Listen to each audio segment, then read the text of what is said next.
5:47, and now it's time for Talking with Joe. Joe Rose is live from the WQAM studios this morning. Joe, Jim just showed some of the highlights, or shall we say the lowlights, from the Heat game. Historically, the Heat have been known for their defense, but once again last night it was a problem. Miami giving up 125 points to the Charlotte Hornets. Joe, what is going on with this team? Still very early in the season, but let's break it down here. What do they need to do?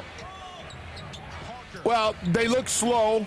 They're the second oldest team right now in the NBA, and they got some problems because this was supposed to be the soft part of the schedule. The Charlottes, the Sacramentos, and all of a sudden you lose some of those games, and you still haven't seen some of the strength of the East, so it's a little bit of a concern. There's a lot of basketball games. That was kind of the message from the players after the game last night, but they're getting beat on loose balls.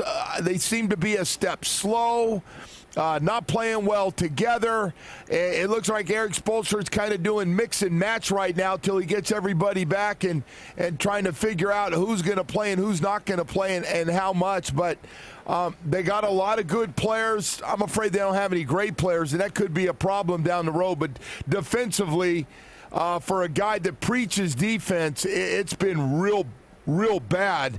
And a lot of teams getting a good look at the basket right now. And last night, you see a Charlotte team shoot 54% from the field.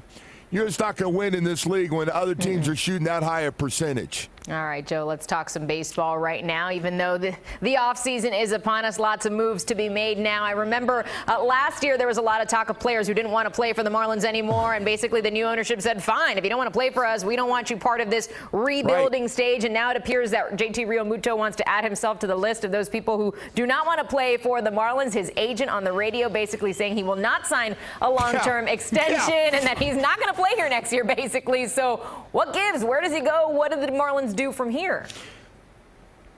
Well, he's got great value in the open market. There's no question about it. One of the best catchers in baseball, the best player on the Marlins. I think a lot of people have a lot of respect for the fact that he hung around last year when he really didn't want to be here and ends up hitting 21 home runs, good solid 277 batting average, and one of the best defensive catchers in baseball. And he's only 27 years old, man. That just smells and feels like a guy that's got great value to get a lot of prospects from another team that's got a loaded minor league system. Hallelujah. We got more prospects. Yay. Good ones coming. Hey, JT, you don't want to be here? No problem. We'll get 3, 4, 5 really good prospects, top prospects from a team that's loaded. Let me see. Let's go to some of those teams loaded. The Astros, loaded minor league system. He could be an Astro, maybe another team like that, but JT's going to end up in a really good position. Yep. There's no question about that. They've said, though, that's what the Marlins have said. They want to build up that sort of farm system and hopefully rebuild for the future, Joe. Hopefully the future comes sooner than later. Yeah. All right, Joe. It is hard. It is really hard. I know it's Derek Jeter, and I know Derek Jeter's. Everybody likes looking at Derek, and he was a great player.